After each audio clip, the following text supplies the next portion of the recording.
É interessante, eu estava essa semana meditando na palavra de Deus e lendo as Escrituras, eu vi o Senhor lidando com emoções através de perguntas.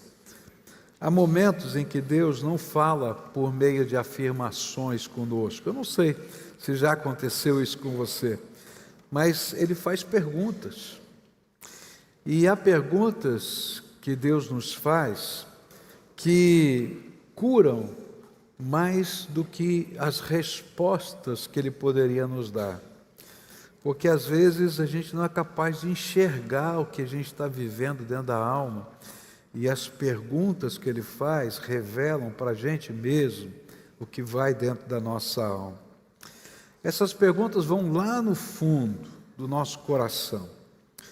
E mais forte do que um sermão, do que uma repreensão, elas revelam aquilo que nós carregamos dentro do coração.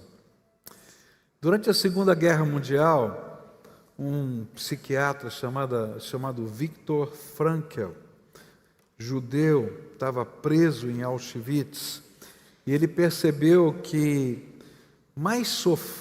as pessoas que mais sofriam, não eram aquelas que tinham menos comida ou menos oportunidade de vida naquele momento tão difícil de um campo de concentração, mas eram aquelas pessoas que tinham menos sentido do porquê e para que viver.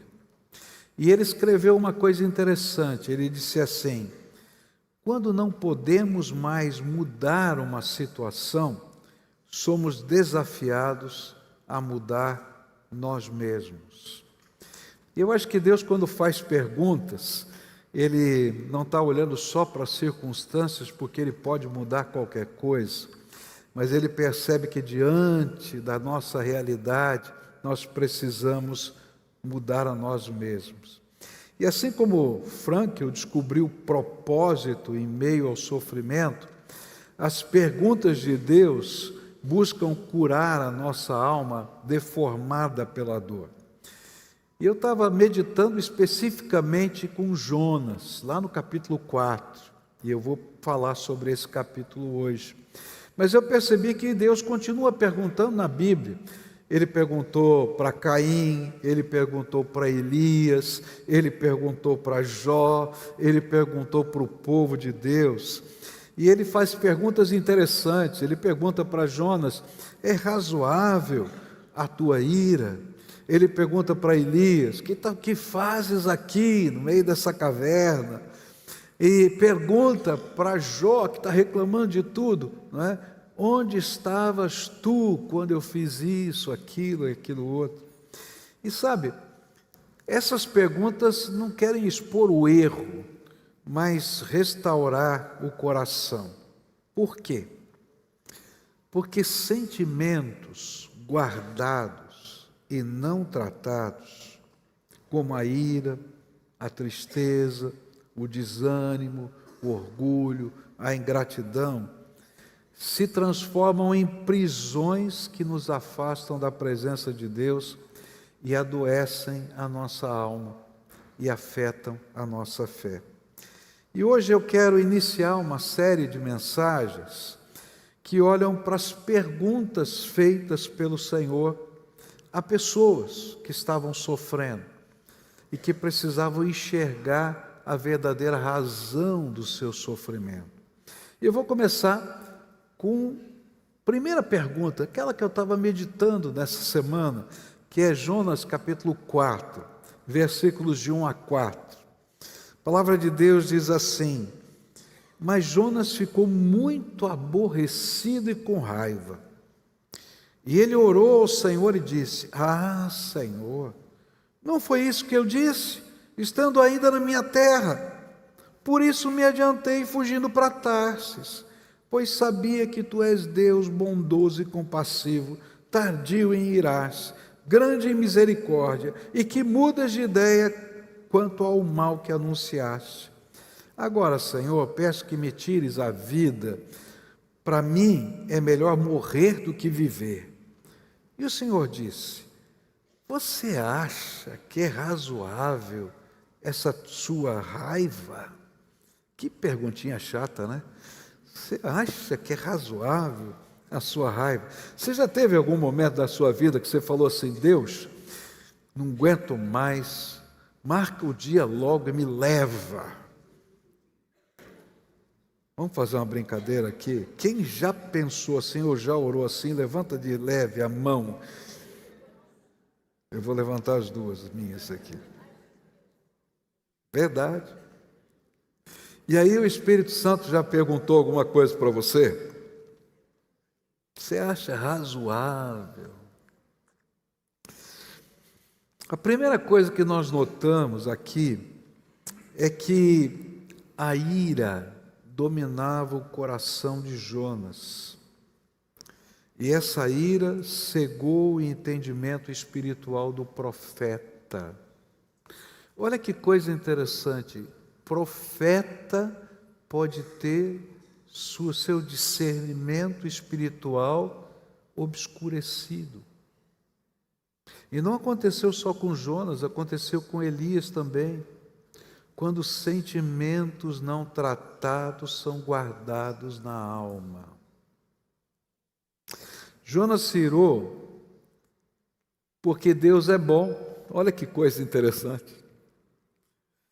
Interessante porque a teologia dele estava correta. Olha só, ele falou tudo certinho, né? Deus é misericordioso, tardio em irar, estava certinha. Porém, a bondade de Deus irritava Jonas porque o coração dele estava doente.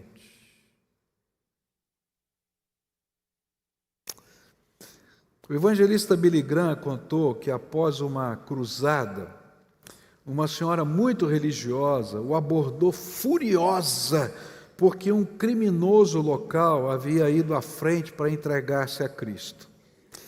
E ela disse, indignada para o pregador: esse homem não merece perdão. E aí o evangelista Billy Graham disse: nem eu, minha senhora. É isso que torna a graça tão maravilhosa. Ninguém merece perdão.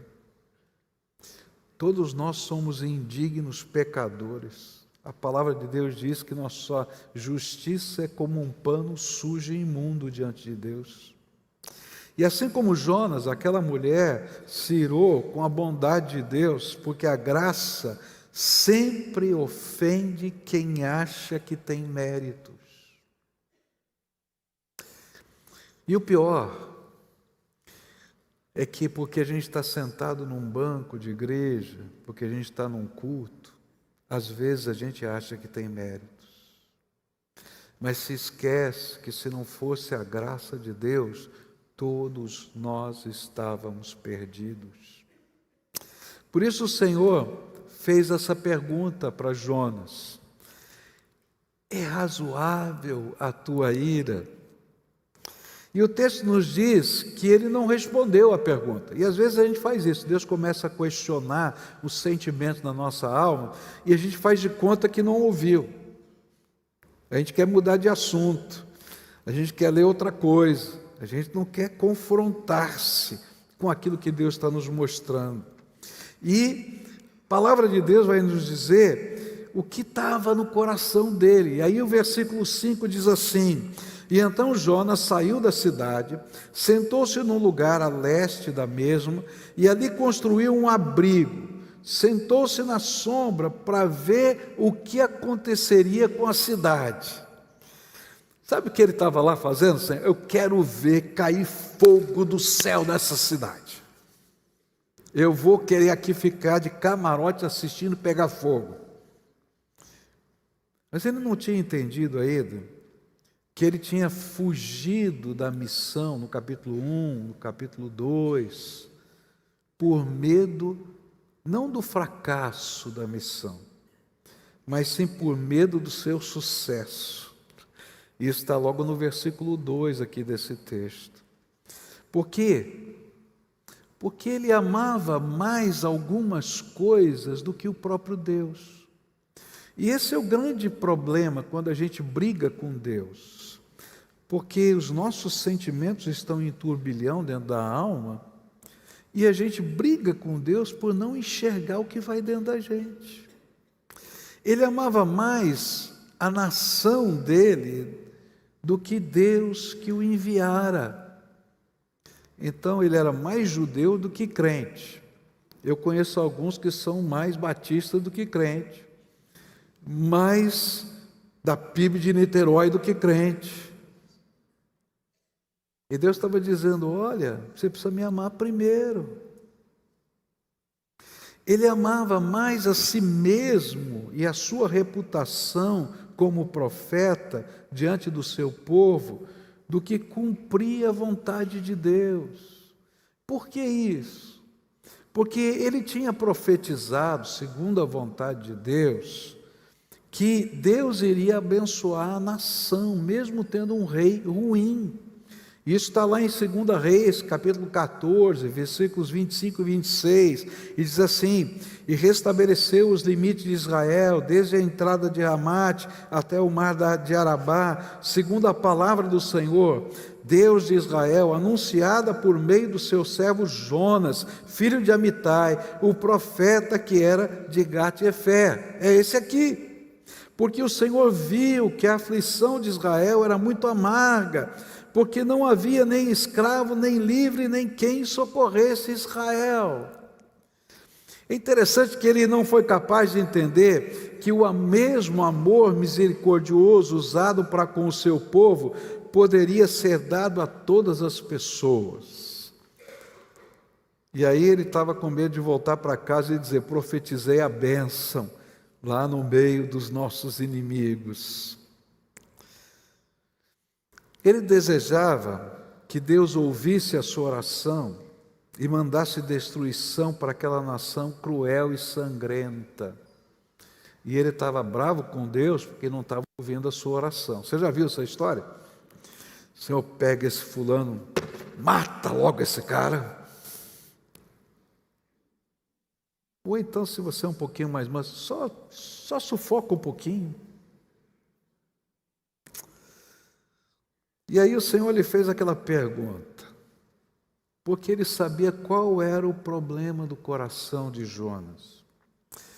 Porque as emoções não tratadas podem anular o discernimento espiritual, mesmo de um profeta. Ele se tornara o profeta sem discernimento. Por isso o Senhor faz essa pergunta: é razoável a tua ira? Quantas vezes eu e você nos tornamos crentes sem discernimento? Não somos capazes de discernir o que Deus está fazendo do lado da gente. E não somos capazes de ouvir a voz de Deus no nosso coração. Porque às vezes o nosso coração está entulhado de sentimentos ruins que estão afetando o nosso discernimento. Deus nos confronta quando a ira está guardada no nosso coração contra nós mesmos ou contra outros. E quando essa ira nos faz perder a alegria da salvação. Você já viveu momentos que você está com tanta raiva, que você perde a alegria de viver?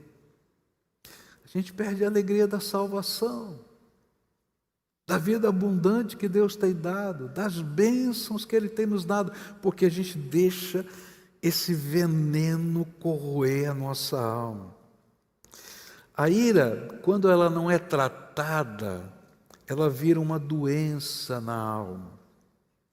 É interessante porque a Bíblia vai dizer que a ira em si não é pecado.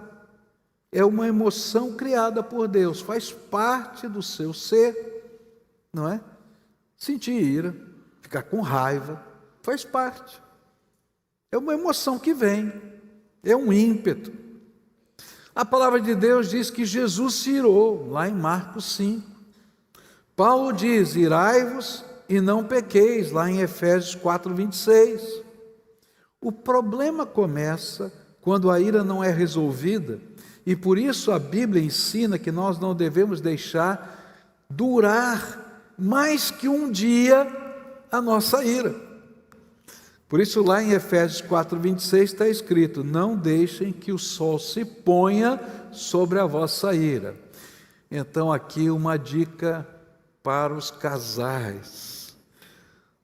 O casal vai brigar, mas não durma brigado, que vai acordar mal-humorado.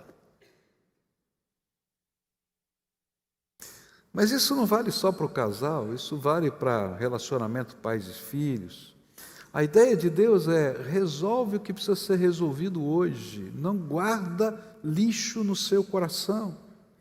Pois quando ela não é tratada, essa ira, ela se torna oficina do diabo, que transforma em ressentimento, amargura e ódio essa ira.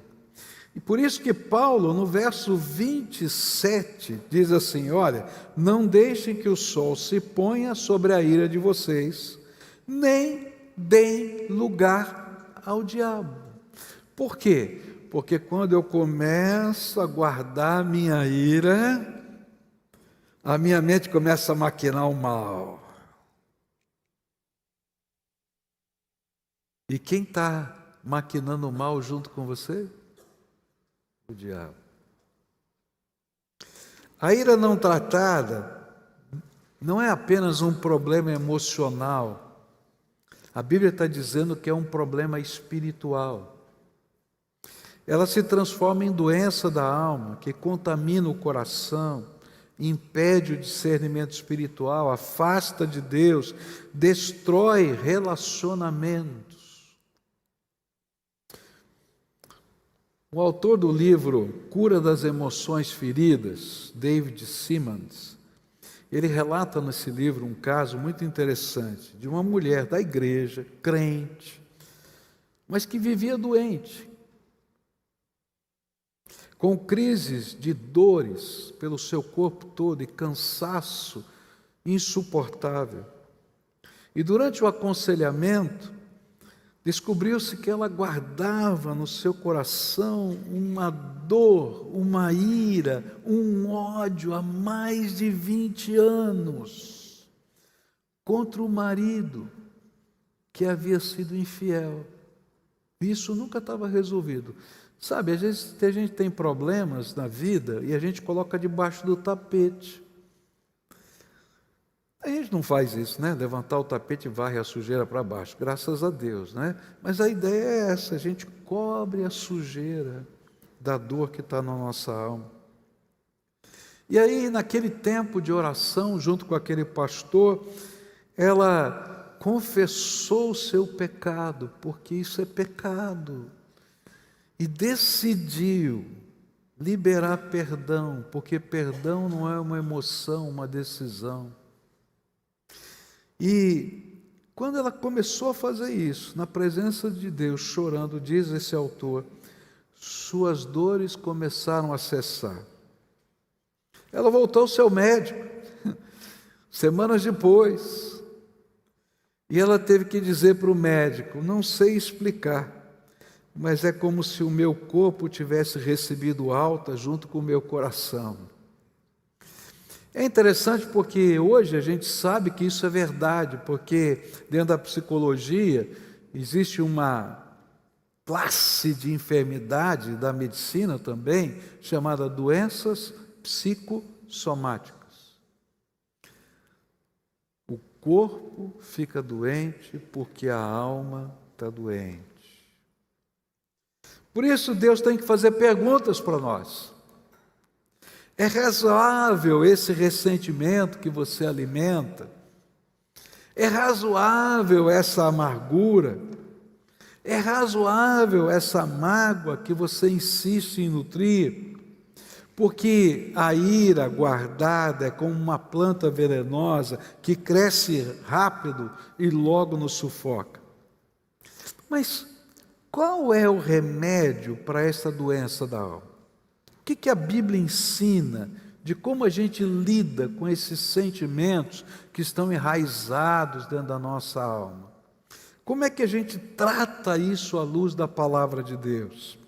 E aqui a gente vai ver algumas dicas aqui em Jonas.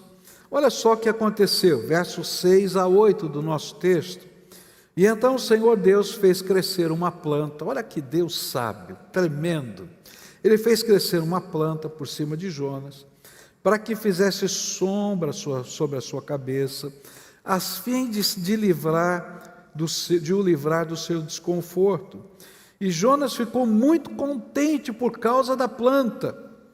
Mas no dia seguinte, ao amanhecer, Deus enviou um verme que atacou a planta e ela secou. Quando o sol nasceu, Deus fez soprar um vento leste muito quente. O sol bateu na cabeça de Jonas, de maneira que ele quase desmaiou. E então pediu para morrer, dizendo: para mim é melhor morrer do que viver. Agora lembra o que ele estava fazendo lá? Ele tinha construído um abrigo, e o que ele estava lá? Esperando o fogo descer do céu sobre a cidade.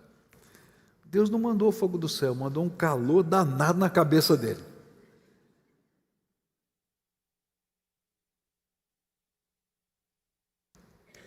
E é interessante, o primeiro passo para a gente poder ser curado das doenças da alma é reconhecer que o coração está doente. O grande problema da gente ter doenças da alma é que a gente acha que todo mundo é doente menos a gente. Nínive é a culpada. João, Pedro, a vida, a sociedade, meu pai, minha mãe, meu marido, minha mulher, todo mundo é culpado. Não tem um que preste. É verdade, nem você. E a gente não enxerga a gente mesmo. A gente não enxerga que são as nossas emoções que estão dentro da gente, que se tornaram um vulcão incontrolável dentro de nós. Que a gente começa a ter reações compulsivas. O que são reações compulsivas? São aquelas que eu não penso, eu ajo e não tenho controle. Quando eu vi, já fiz e não sei por que fiz.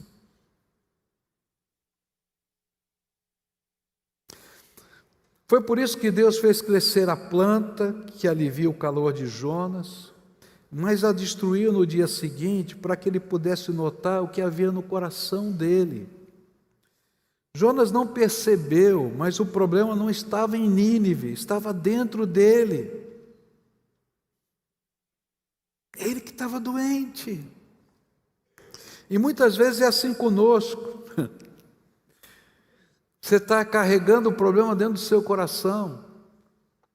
O mundo muda, a cidade muda, você até muda de cidade, mas a alma continua doente, você leva a tua dor para onde você estiver. E você imagina, não, se isso aqui mudar vai estar tudo bem. Não, não está. Ah, se essa casa for diferente, vai... Não. Ah, se eu arrumar outro emprego... Não, você está doente. E aí, a ira dentro da alma de Jonas o cegara a ponto de não enxergar que era ele que estava doente. E pior, que essa doença tem nome, se chama pecado. Os sentimentos colecionados na alma não são só uma doença, a palavra de Deus chama de pecado, que precisa ser confessado. Jonas 4, versículos 9 a 11 diz assim: E então Deus perguntou a Jonas: Você acha que é razoável essa sua ira por causa da planta?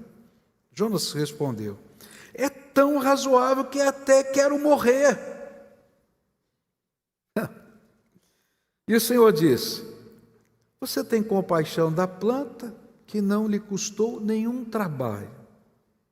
E você não a fez crescer, numa noite ela nasceu, na noite seguinte desapareceu. E você não acha que eu deveria ter muito mais compaixão da grande cidade de Nínive, em que há mais de 120 mil pessoas que não sabem distinguir entre a mão direita e a mão esquerda, e também muitos animais.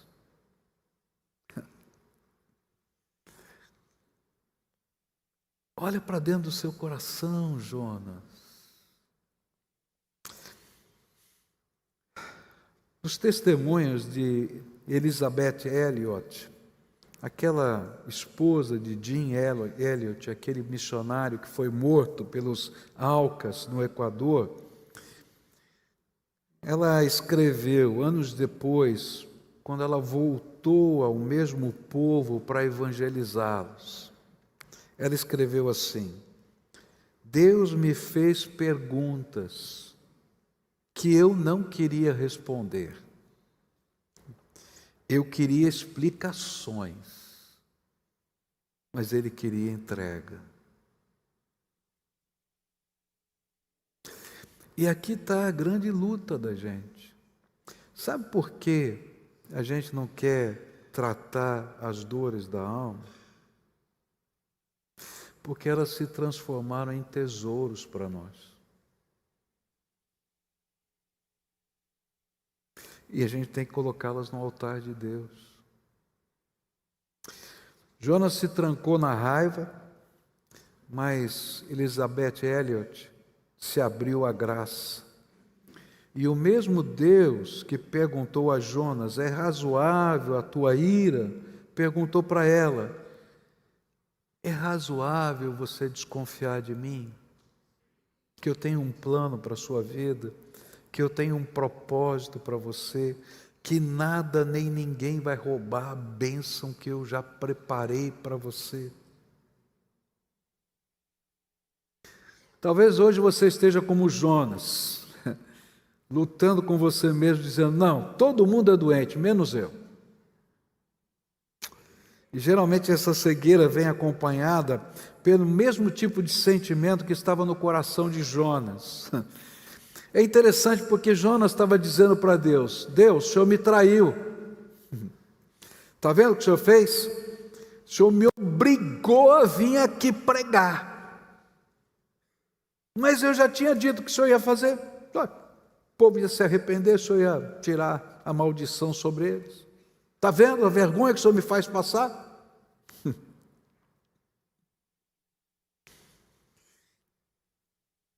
Toda vez que a gente está doente da alma, a gente é vítima de tudo.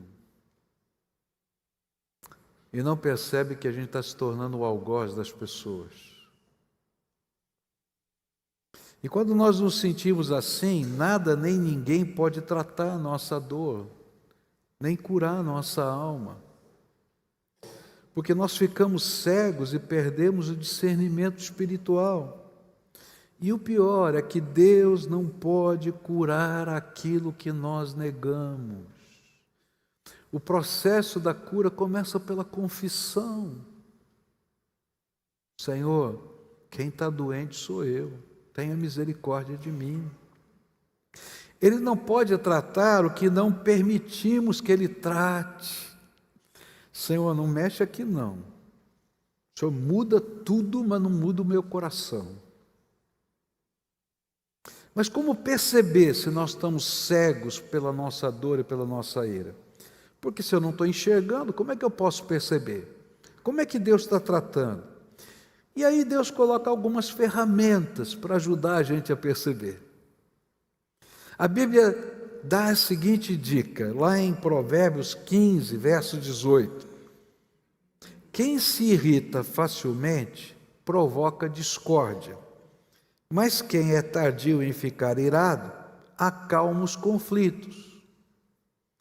Se você é uma pessoa que traz paz quando chega a um lugar, então talvez o seu coração esteja em paz. Mas se você é aquela pessoa que daqui a pouco uma encrenca nova vai surgir,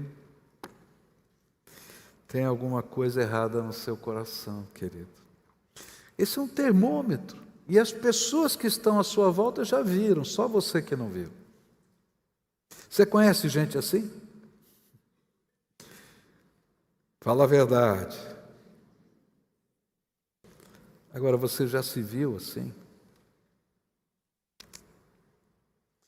Se você quer ser curado, o primeiro passo é reconhecer que está doente, precisa de cura. Só assim o Senhor pode nos ajudar. Segundo passo, que a gente vai aprender nas Escrituras, é tratar a amargura enraizada, a ira, a dor que lacera a alma, como aquilo que Deus chama pecado. E o pecado se confessa e se deixa aos pés da cruz de Jesus. Não adianta só confessar e dizendo eu sou assim mesmo. Pior que eu conheço alguns que falam assim, é verdade, eu sou assim mesmo. E daí? Quando não tratamos como pecado, que precisa ser confessado e abandonado, certamente essa doença vai afetar os nossos relacionamentos. O primeiro relacionamento que vai ser afetado é com Deus. Mas ele não para só em Deus, porque o pecado afeta todos os nossos relacionamentos. E você vai ter uma vida infeliz. E não importa o que você conquiste, você vai continuar infeliz. Por isso a Bíblia diz em Hebreus 12:15, cuidem para que ninguém fique afastado da graça de Deus e que nenhuma raiz de amargura brotando cause perturbação e por meio dela muitos sejam contaminados.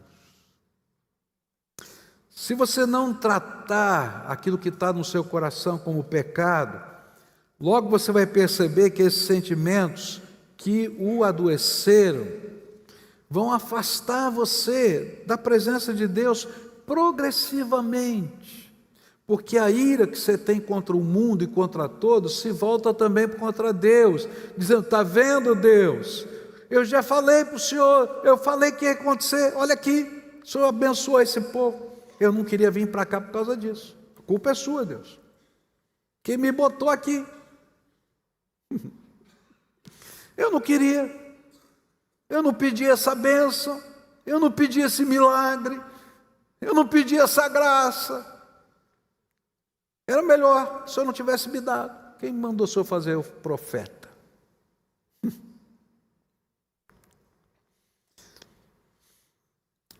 Jonas não tinha percebido que foi esta razão que levou Jonas a fugir do Senhor, a fugir da sua missão, a fugir da sua vocação.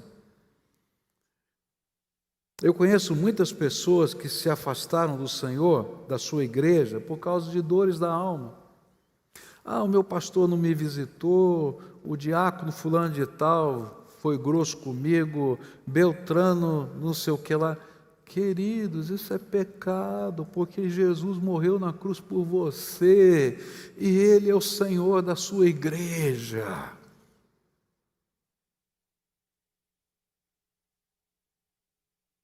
Mas não é só isso. A palavra de Deus está dizendo que, apesar disso, a amargura, a dor que está na sua alma, se torna um veneno que você está emitindo ao seu redor, e que afeta a vida das pessoas que estão à sua volta, de maneira que estas pessoas ficam amargas também.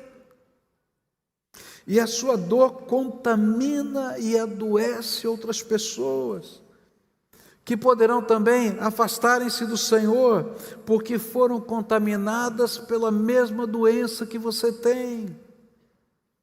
E aí tem gente sofrendo da doença que não viveu, mas que recebeu por contaminação sua. A palavra de Deus vai dizer que todo pecado precisa ser confessado e deixado aos pés de Jesus. E ele não pode ser guardado ou estimado como uma relíquia rara que a gente está guardando dentro da alma. Por isso muitos vivem doentes, porque não tratam a doença como pecado, que precisa ser confessado e deixado, mas continuam a se vitimizar todo o tempo.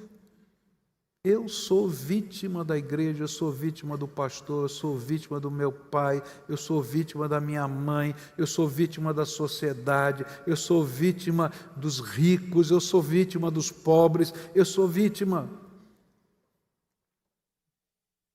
Jonas, lá no ventre do peixe, confessou o pecado da desobediência. Foi a Nínive, mas continuou contrariado, pois a raiz que originara a sua rebeldia não havia sido tratada, o pecado da amargura no seu coração. E o pior é isso, tem muita gente que está na igreja, queridos, doente. Está aqui por obediência, porque sabe que é a casa de Deus. Quer saber quais são as obrigações que tem que cumprir. E não entendeu a graça de Deus, o poder de Deus, a misericórdia de Deus, o amor de Deus, a restauração de Deus. Porque colecionam tanta coisa dentro da alma. Hoje o Senhor o convoca a confessar e a deixar aos pés de Jesus o que não é razoável aos olhos de Deus, mas que continua sendo razoável diante dos seus olhos. Quem sabe até para desejar a morte. Ao invés de celebrar a vida cheia de graça e misericórdia que Deus tem lhe dado. Terceiro passo. O próximo passo é ainda mais difícil. Por isso muitos não chegam a ele, especialmente porque não se sentem em pecado com a doença da sua alma. Mas nós não conseguiremos deixar o pecado sem liberar perdão. Porque perdão não é um sentimento, é uma decisão. Perdão não é um sentimento, é uma decisão. Assim como eu decido receber Jesus como Senhor e Salvador da minha vida, eu decido abrir mão da minha dor. Corrie ten Boom, aquela sobrevivente do campo de concentração nazista, encontrou anos depois um dos guardas e um dos que haviam humilhado a sua irmã até a morte, matou a irmã dela. Aquele homem se converteu depois da Segunda Guerra Mundial e ela estava pregando num culto e lá na porta esse homem estendeu a mão para cumprimentá-la no final do culto.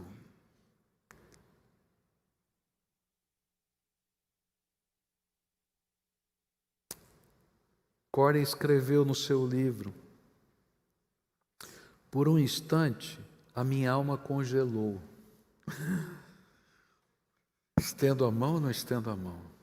Esse foi o cara que matou a minha irmã.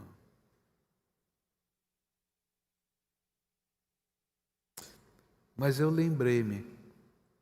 lembrei-me que o perdão é um ato da vontade e não um sentimento.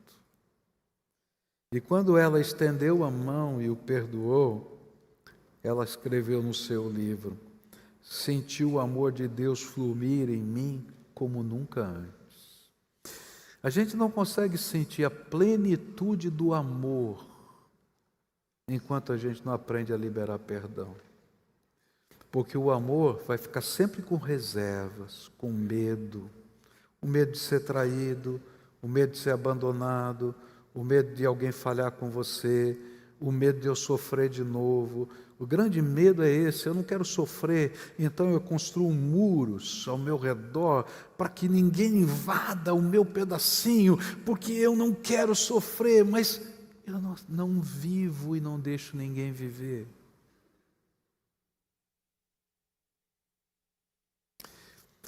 Mas a ira curada, a dor da alma tratada pelo Espírito, vira graça multiplicada.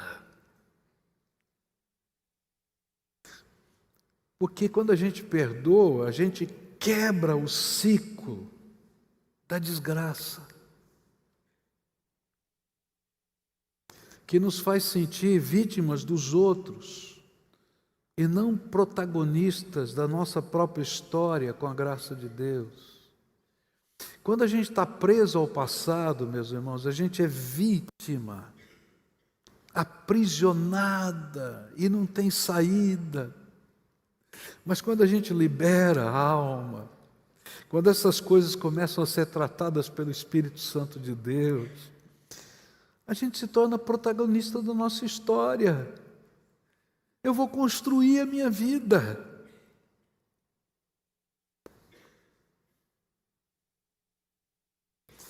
Pela graça de Deus, eu vou construir a minha vida. E nada e nem ninguém vai roubar de mim a bênção do Senhor. Foi por isso que Jesus nos ensinou a perdoar. E lá na cruz, Ele disse assim: Pai, perdoa-lhes, porque não sabem o que fazem. E foi por isso que Ele nos ensinou que devemos perdoar da mesma maneira como somos perdoados por Deus. Perdoar é entender que nada nem ninguém pode retirar a bênção que Deus preparou para nós. Ah, mas esse cara é ruim, mas Deus tem uma bênção que ninguém pode roubar. Eu vou tomar posse da bênção. Foi isso que aconteceu com José. Se você lembra da história de José do Egito, ele vai se encontrar algumas vezes com seus irmãos. Ele não consegue perdoar. Ele faz até maldade.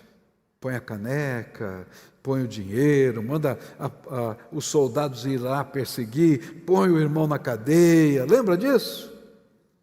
Mas na última vez, por que ele conseguiu perdoar?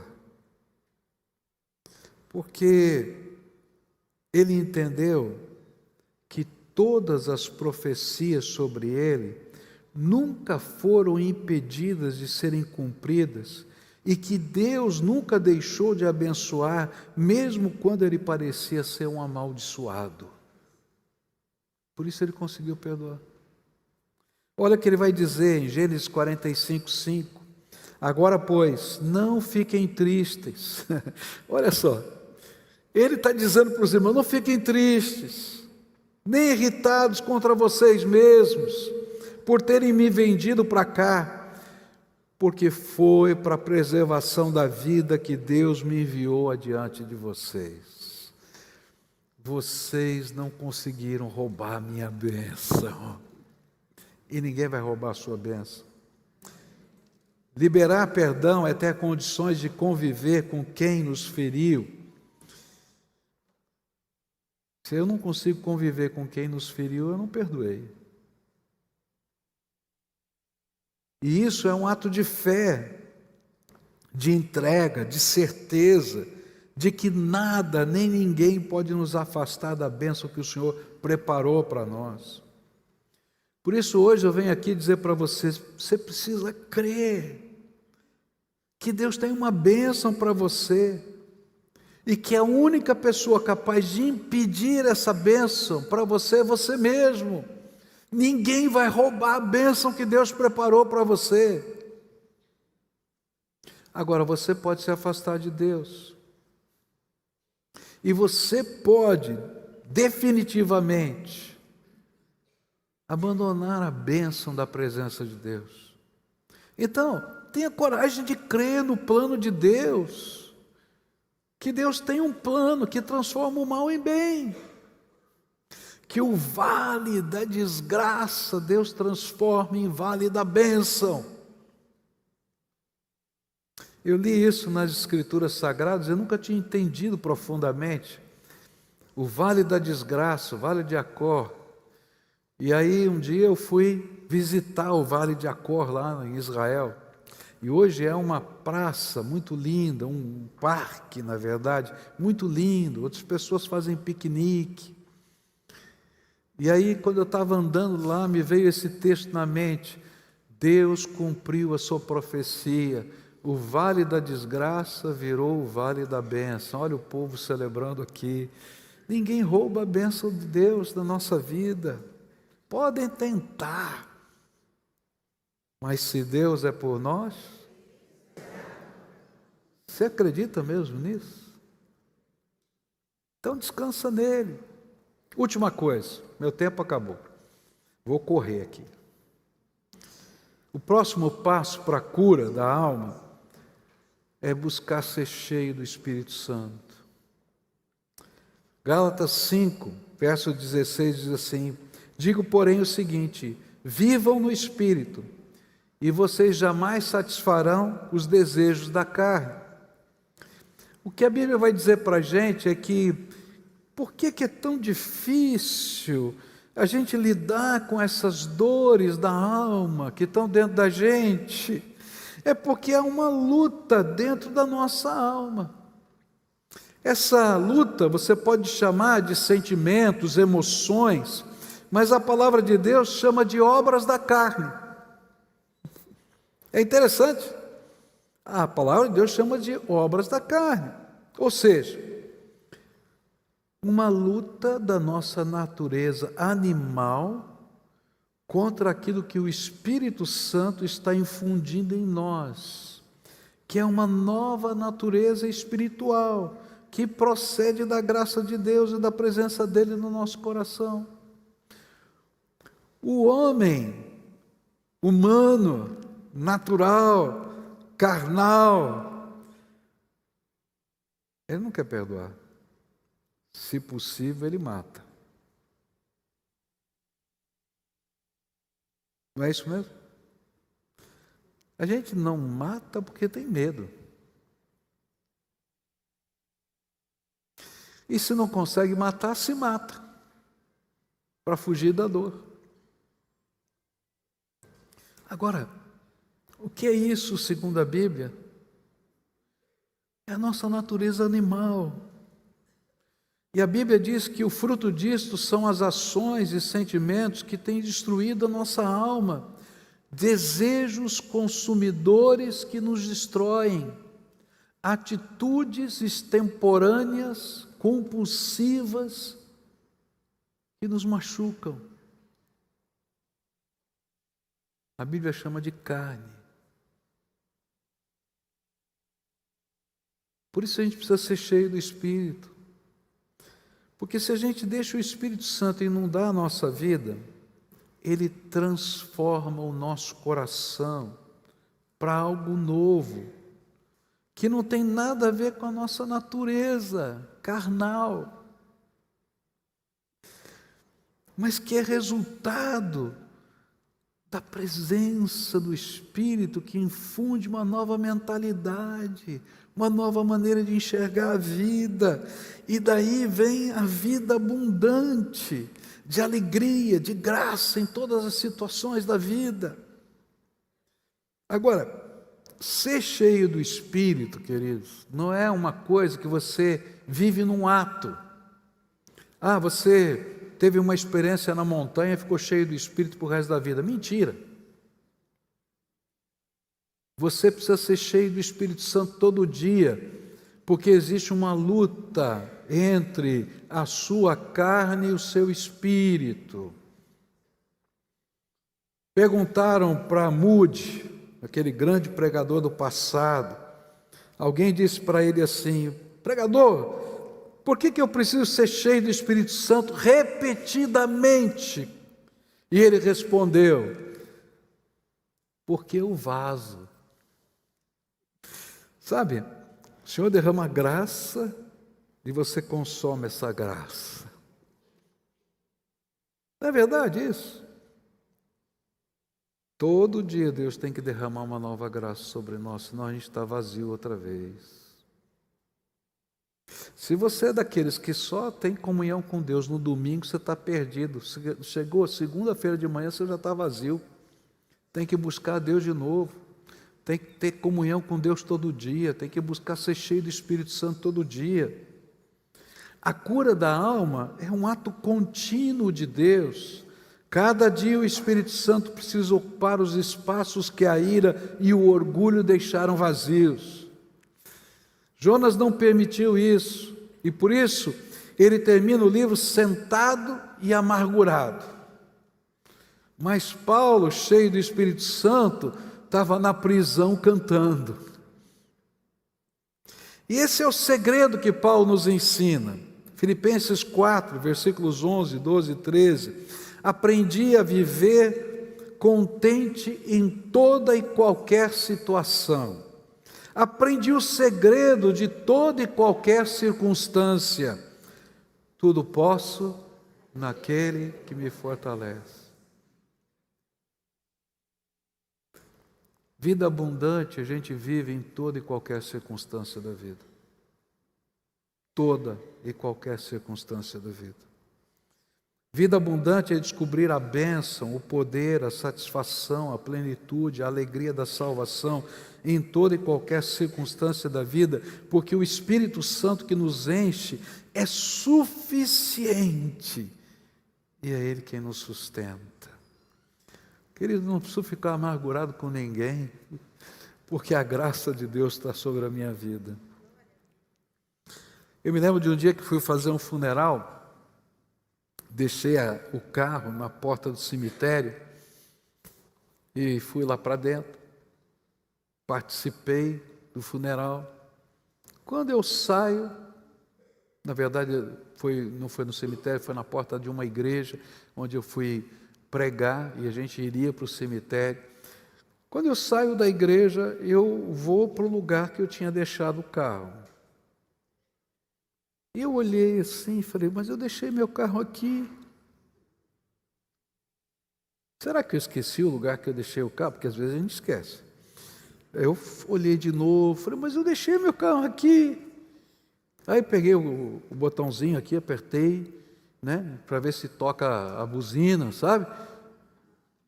Aí passa um carro de um irmão e diz, pastor, tudo bem?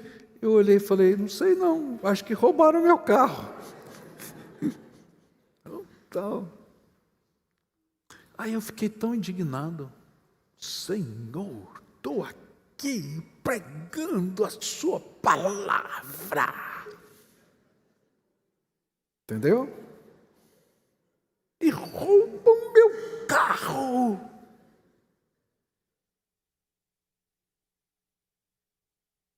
Mas Deus tinha um plano. Que a gente não pode pregar o que a gente não vive. Eu quero só contar o final da história. Deus teve que tratar o meu coração. Que eu orei para Deus queimar a mão do bandido. Eu tenho que falar a verdade. Senhor.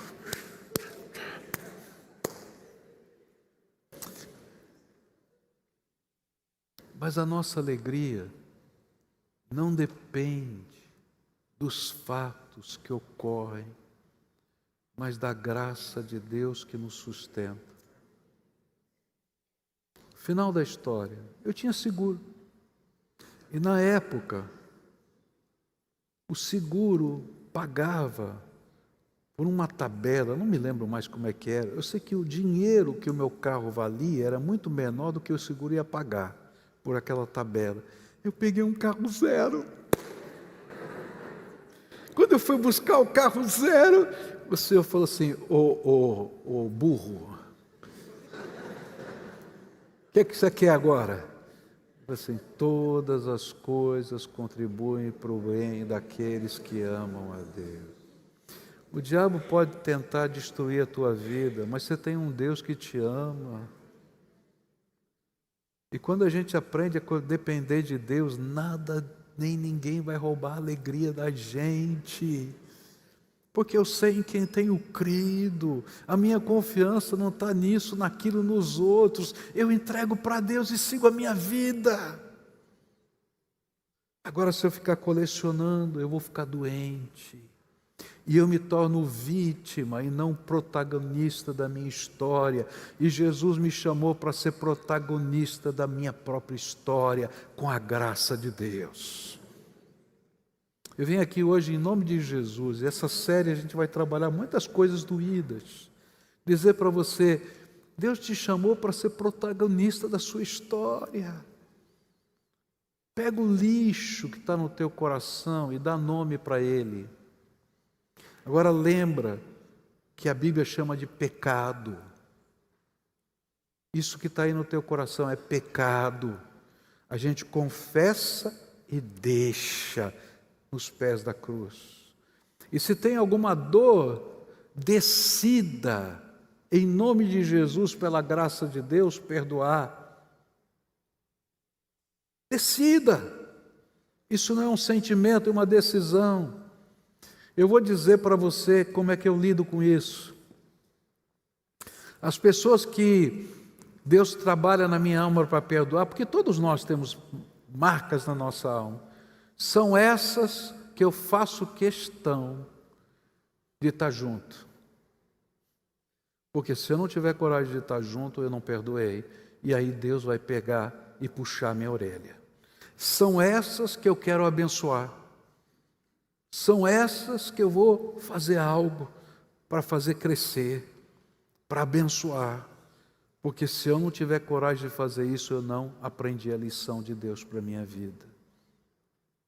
Não foi fácil aprender isso. Eu já apanhei muito. Mas eu quero viver feliz em toda e qualquer circunstância da minha vida. Porque Deus é por mim e é por você.